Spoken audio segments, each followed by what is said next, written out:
Lepo pozdravljeni, dragi gledalci in cenjene gledalke. V oddaji 7 si lahko ogledate kratek pregled dogajanja doma in po svetu od 6. do 22. marca. Ostanite z nami. Predsednik slovenske vlade Miro Cerar je za kandidatko za novo ministrico za izobraževanje, znanost in šport predlagal Klaudijo Markeš.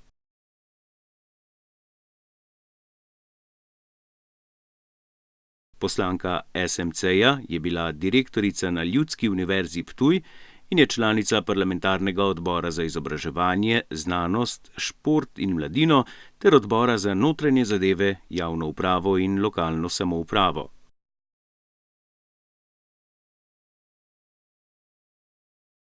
V strankah SD in Desus so bili s predstavitvijo kandidatke zadovoljni, saj je pustila dober vtis.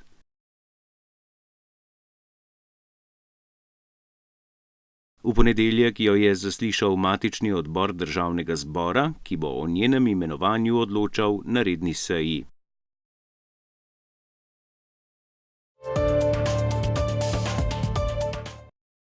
Pravosodno ministrstvo je pripravilo predlog, ki vključuje spremembo kazenskega zakonika, glede na katerega bi strogo kaznovali korupcijo, kriminalizirali zalezovanje in trgovino z ljudmi.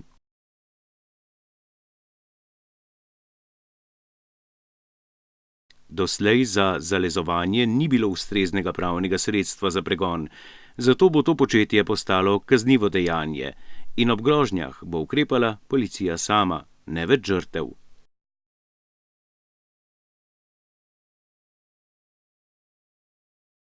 Sprememba predvideva tudi razširjeno prepoved približevanja ali komuniciranja z oškodovancem, kot na primer tudi prepoved komuniciranja preko sporočil SMS. Za korupcijska dejanja bodo višje kazni, poleg zaporne kazni naj bi bila tudi obvezna denarna kazen.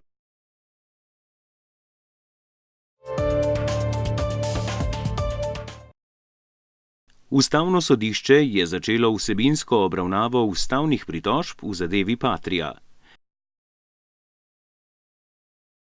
Pritožbe so vložili predsednik SDS-a Janez Janša, brigadir Anton Krkovič in prokurist družbe Rotis Ivan Črnkovič.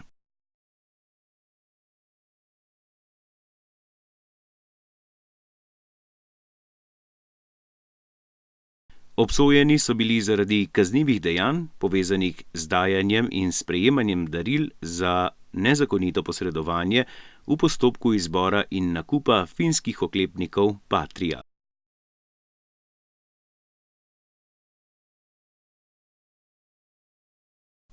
Naj spomnimo, Janeza Janšo so obsodili na 2 leti zapora. Decembra lani so ga iz zapora izpustili na podlagi začasne odredbe.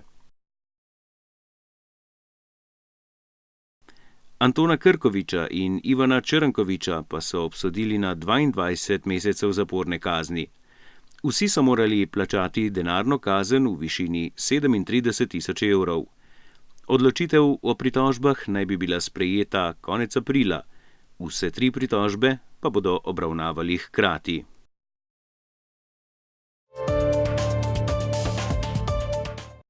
Na predčasnih parlamentarnih volitvah v Izraelu je slavila stranka Likud, premierja Benjamina Netanjahuja, z dobrimi 23% glasov. Sledi Sionistična unija z 19% glasov.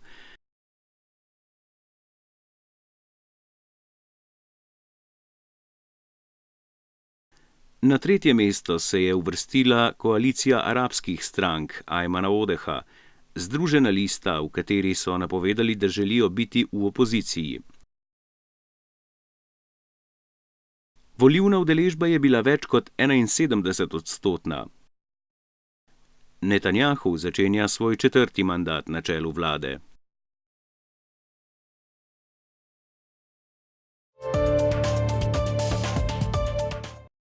V sredo, prejšnji teden, so napadli Narodni muzej Bardo v središču tunizijske prestolnice Tunis, kjer je takrat potekala razprava o protiteroristični zakonodaji.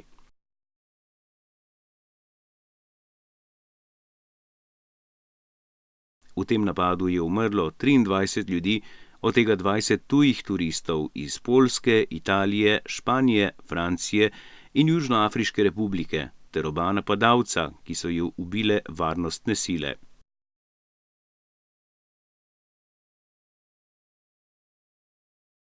Več kot 40 ljudi je bilo ranjenih.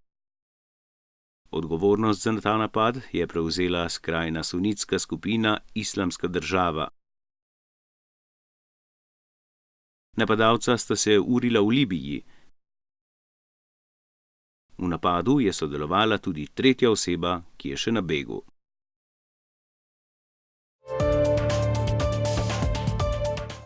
Devetnajstletna nemška najstnica Elona Castrati je prejšnji teden po mestu Karlsruhe na ulična svetila nalepila 40 ženskih higienskih vložkov z različnimi sporočili, s čimer je hotela opozoriti na enakopravnost med spoloma in na žrtve spolnih napadov.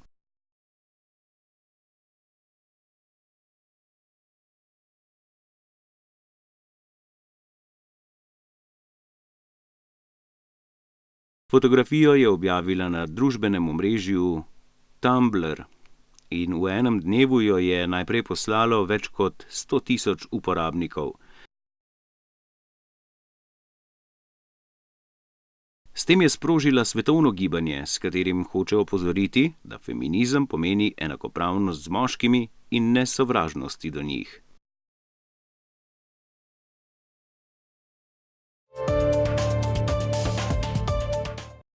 Gluhi etiopski priseljenec v Ameriki Abraham Zamedegegehu je bil obsojen na 6 tednov zapora, ne da bi vedel za vzrok obsodbe.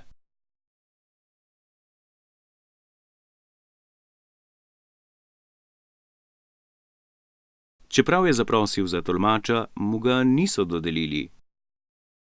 Obtožili pa so ga kraje iPoda, ki ga je lastnik kasneje našel.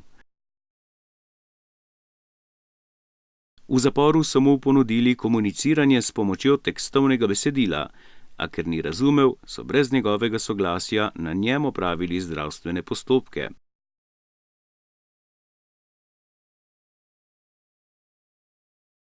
Bal se je za svojo varnost. Čeprav je ameriški državljan in brez strehe nad glavo, si je moral sam priskrbeti tolmača in odvetnika. Prejšnji mesec se je pritožil na zvezno sodišče proti šerifu, ker mu med postopkom niso dodelili tolmača. Njegovo pritožbo so zavrnili, češ da ni izpolnjeval standardov za pridobitev tolmača, ker je odraščal z etiopskim znakovnim jezikom.